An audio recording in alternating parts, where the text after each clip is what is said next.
It all begins with the blue like button. 50 million likes, can we hit it on this video? Now sitting at 19 million likes and counting. That's the like button for the YouTube algorithm. With 76% saying that they think Facebook makes society worse. So hit that like button, smash that like button. Go down to that like button right now and hit.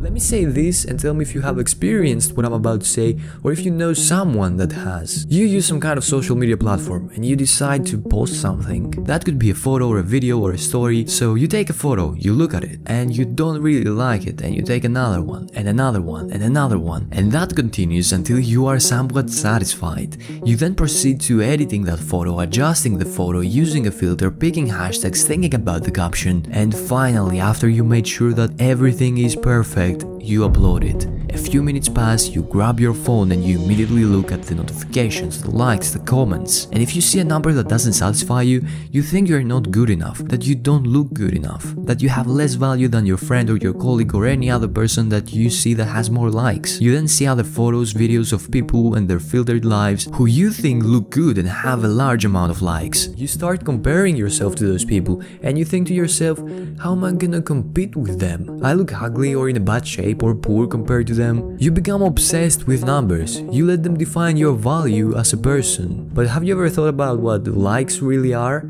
How did all that start? Were we born into all that craziness? So let's dive together into the economy of the like button and see how that cursed or maybe even blessed project changed our world.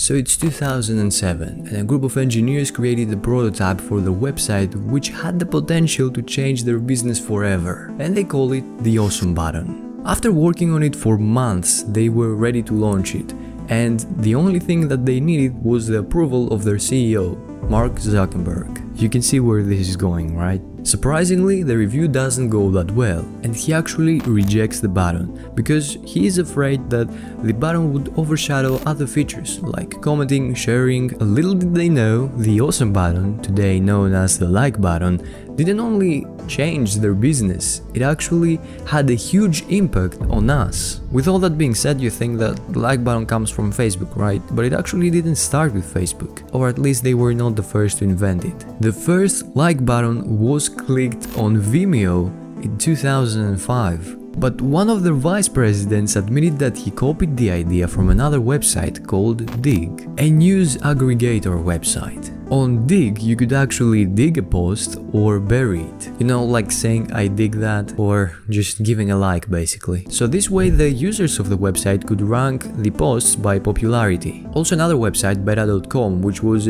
basically a newsletter website, they needed something to curate the content and make it easier for the people to find the good stuff. So as you can see, this was a common problem.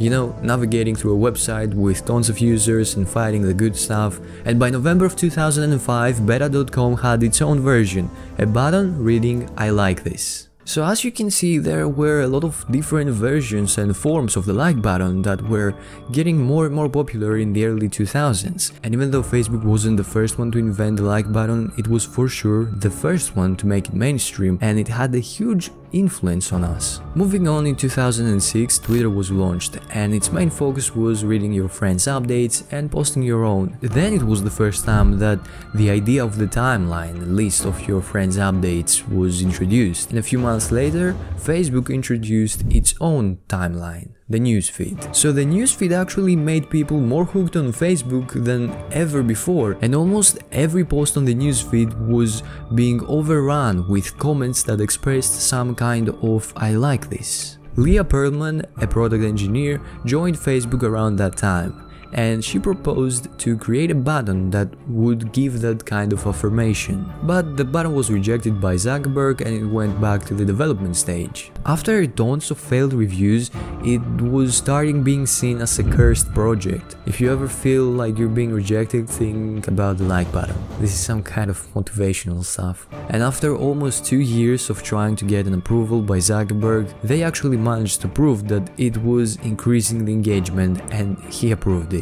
And just like that, the like button was launched on February 2009, and the change that it would cause to the world would be irreversible.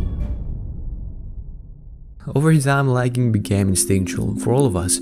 Some of us were even born into all that. We didn't even think about how was life without having the like button. And a lot of times we compare ourselves with others on all these platforms. But Facebook didn't and couldn't predict the consequences of something as simple as adding a like button to their website. And with the creation of the like button, Facebook gave its users a metric with which they could compare each other. You upload a photo or video, it doesn't matter, but you get an exact number of how valuable you are. It's almost like a new currency, and we call it likes. And let me explain what I mean by that. You certainly feel good the moment you put yourself out there. You will get attention, you may want some validation and make yourself feel better. You will see the first likes coming and you'll get a dopamine hit.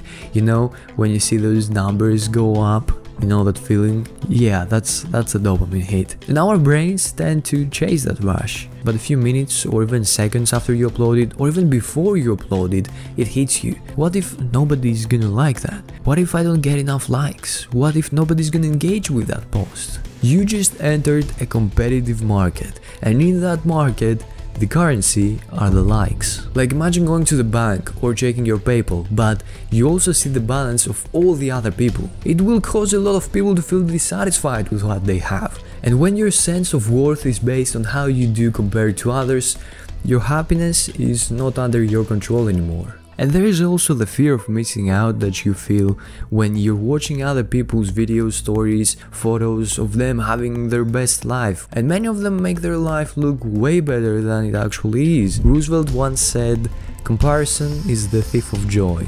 So we're basically giving our time, which is priceless, to watch other people spend or invest their time in the things they love to do. And we are here in our rooms, sucked in that rabbit hole, which makes us the spectators in life. So what I would say is this: screw them, and let's pursue our dream life together.